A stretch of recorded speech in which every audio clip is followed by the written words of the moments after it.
Budget सत्र शुरू हो रहा है। हर राज्य को केंद्र सरकार से अपेक्षा है कि उसे ज्यादा बजट मिले। उत्तराखंड के वित्त मंत्री प्रेमचंद अग्रवाल ने हमसे खास बातचीत की और बताया कि इस बार उत्तराखंड की बजट से अपेक्षाएं क्या हैं।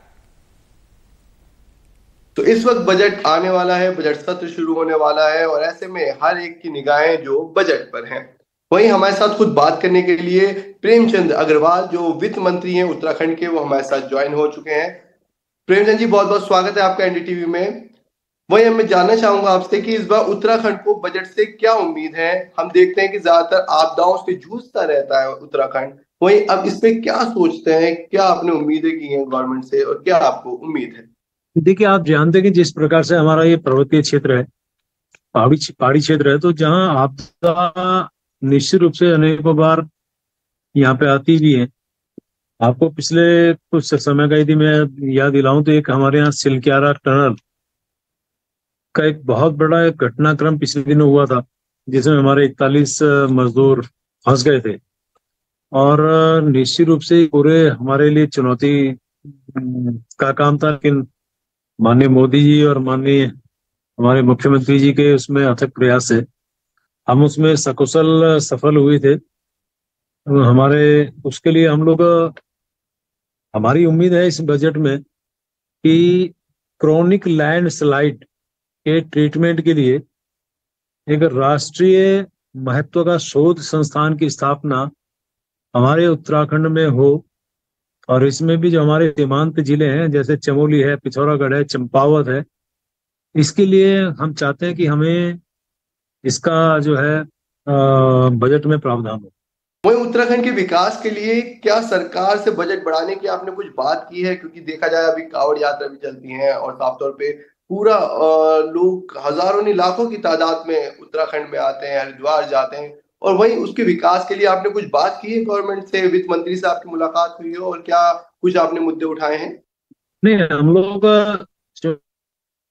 क्योंकि जो हम आएगा उसके लिए हमने जो मांग की है, मैं आपके सामने थोड़ा सा रखना चाहूंगा। कहा कि हमारे यहाँ दिल्ली से और देहरादून तक का एक बहुत बड़ा नेटवर्क सड़क के रूप में हमारे यहाँ बनने जा रहा है। ऑल वेदर रोड, जैसे हमारे यहाँ देहरादून ऋषिकेश से कर्णप्रयाग, ऑल वेदर रोड जो ऋषिकेश से प्रारंभ हुई है, पूरे चार धाम के लिए हम लोग बना रहे हैं। और ऋषिकेश से कर्णप्रयाग रेलवे लाइन जो पिछले दिनों बिछड़ी है, ऐसी हम चाहते हैं कि हमें जो है ऋषिकेश से उत्तरकाशी और टनकपुर से बागेश्वर रेल परियोजना के लिए इस बजट में कुछ प्रावधान हो। और इसके साथ साथ हम लोगों की इच्छा रहती है कि जैसे आप जानते हैं कि हमारे यहाँ भूजल स्तर की एक में जो क्षरण है उसकी एक समस्या रहती है। तो हमने अपने यहाँ पे जो हमारे यहाँ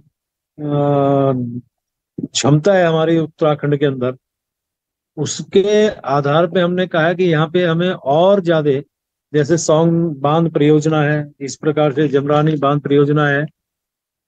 उसी क्रम में हमारे यहाँ जो सौंग बांध परियोजना है, तो जो सिंचाई के लिए, हालांकि ये परियोजना नहीं है, इसके भूजल के स्तर को बनाए रखने के लिए हम चाहते हैं इसमें भी हमें कुछ और प्रावधान बजट का हो।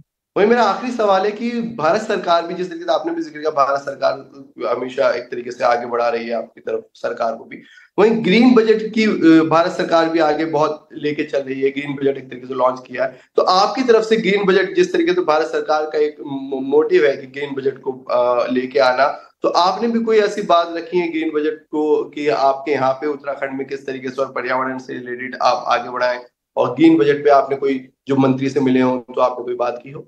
नहीं, अपेक्षा हमारी रहती है, क्योंकि कुछ चीजें, कुछ विषय ऐसे रहते हैं कि जिसपे ये पर्यावरण की दृष्टि से हम बात करें या यहाँ के जो क्लाइमेट है उस दृष्टि से हम बात करें, तो यदि ये भी हमें मिलता है तो निश्चित रूप से हमें अपेक्षा रहेगी। चलिए, बहुत बहुत शुक्रिया सर, आपने हमें अपना कीमती वक्त दिया।